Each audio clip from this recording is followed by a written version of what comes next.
Welcome to Security of Things World 2016. I'm here with Andrzej Kawalec from HPE. Hi, and thank you for agreeing to doing the interview with us. So could you maybe introduce us to some of the IoT security projects you're currently working on? Sure. We believe as Hewlett-Packard Enterprise that one of the most disruptive megatrends that's going to face the world is new technology. And we balance new technology out with a relentless and dynamic adversary, a threat environment which is so active and so creative. And when those two big disruptive trends come together, I think we're facing one of the biggest challenges, maybe, of our generation. So the World Economic Forum describe cyber-physical systems or Internet of Things as the next industrial revolution. I think whenever there's revolution, people are disrupted, new entrants come into the market. So we're really thinking about how you can protect the whole Internet of Things environment from the hardware all the way up to the aggregated services. But recognizing that there's a point at which I think you have to accept you've been compromised. And that adversary, that creative collective of cyber criminals and nation states and hackers will compromise your organization. So at that point, we really think that it's time to detect what happens and respond in real time.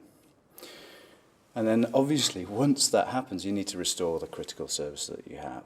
So if we think about that, being able to protect what's happening, detect and respond, and then restore, in the Internet of Things, the biggest challenges we face are in trying to protect devices we don't control.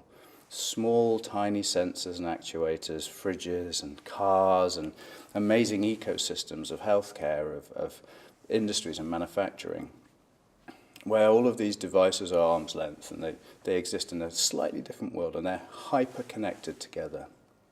So understanding the privacy concerns and protecting those devices is one thing. But I think the second problem that we're really focusing on, we're building some amazing solutions, is detecting the billions of events and the interactions between all of those devices. It's no longer about a person to a person or a connection that we might have, but it's about hundreds and thousands of sensors and IoT things talking to each other to enable us to create a service. And I think that's where the scale goes off the chart. And that's why we need a different method for detecting and sensing security events, and a different method for responding in real time. And that's where HPE is focusing our time. It's on protecting those devices from the hardware up and building an amazing real-time detection model for the Internet of Things and the billions of interactions. Very nice. Thank you. You held a keynote yesterday afternoon, right, on the Internet of Things and cybercrime. True. Can you maybe sum it up and give us some hints at your presentation? Well, we sort of laid out some of the major challenges that are facing the world as a socio-economic technology shifts, and placed that in the context of what that means to individual people. We often think about an Internet of Things being an industrial scale transition or a technology shift, but it actually impacts individuals. And it's going to be about consumer adoption. So we have to think about the impacts on privacy, on how we use identity, how we protect our data as family members, as teachers, as school children, as professionals, as families. And I think that's a huge part of understanding what we do. And the second big challenge was actually starting to lay out some concrete steps that enterprises can take when they start this Internet of Things journey. Because I think people are most concerned about the security implications. So it's very hard to understand how it's going to develop. But we gave them, and I gave them quite a structured way to think about the challenges that went from building services to understanding the infrastructure to recognizing that the lifespan of a fridge or a car is much greater than that of a mobile phone, and all of the pieces that come together in that jigsaw. So that was, an interesting topic of conversation. So putting things into perspective, what are some of the solutions that you're working on now at HPE?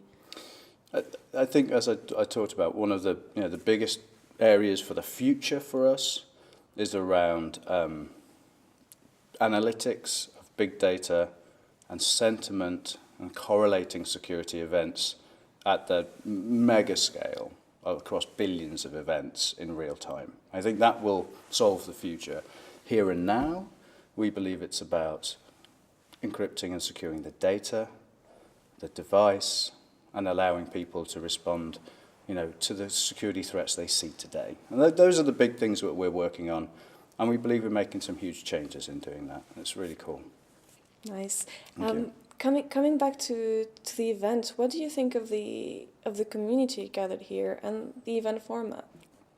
And the format's been lovely. Right from the start of the event, when we sort of got together and created communities of experts in an informal way, in round tables and discussions. And what was nice for me was the discussions really hit home on things that we don't know the answers to.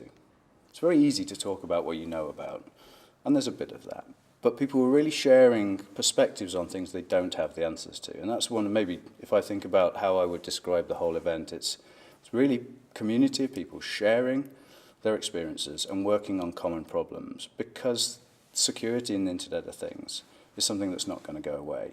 It's going to get more relevant, the speed is going to increase, and we need to come together and try and solve the issues that are not clear.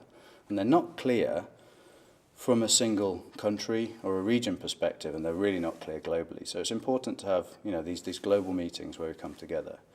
I've also been struck by the range and diversity of people, from academia, from large global security leaders, as well as big players in the infrastructure and manufacturing space and government. When you get that diversity of groups together, I think you can get some really inspirational thought leadership, and I think I've seen that over the last 2 days. Well, thank you very much, Andrzej, and then enjoy the rest of the roundtable discussions. Thank you very much indeed. Cheers.